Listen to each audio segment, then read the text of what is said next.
Kijana mmoja alidhamiria kumuoa binti mrembo wa mkulima. Akaenda kumuomba ruhusa huyo mkulima. Mkulima akamwambia, kijana, nenda nje kasimame kwenye huo uwanja na kwenda kuachia ng'ombe dume 3, mmoja baada ya mwingine. Kama utafanikiwa kuushika mkia wa ng'ombe yoyote kati yao, basi unaweza kumuoa binti yangu. Kijana akasimama kwenye uwanja kumsubiria ng'ombe wa kwanza.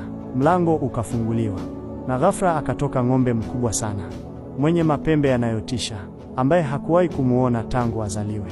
Akafikiria ng'ombe atakayefuatia litakuwa chaguo bora, hivyo akakimbilia upande mwingine, akampisha ng'ombe apite.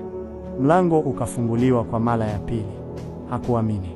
Alitoka ng'ombe mkubwa zaidi ya yule wa kwanza, anatisha zaidi, mwenye pembe kubwa zaidi na macho meusi yanayotisha, vikamfanya aogope sana. Akafikiria ng'ombe atakayefuata kivyovyote vile, basi atakuwa ndiyo chaguo bora kuliko huyo.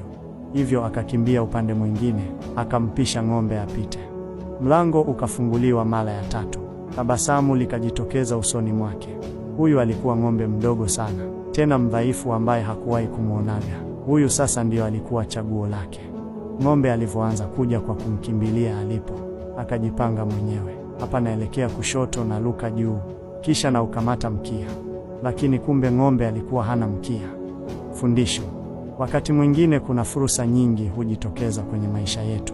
Baadhi zinaweza kuwa rahisi tu, na baadhi zinaweza kuwa ni ngumu, lakini kama tukiziacha ziende, pengine hazitakuja kupatikana tena.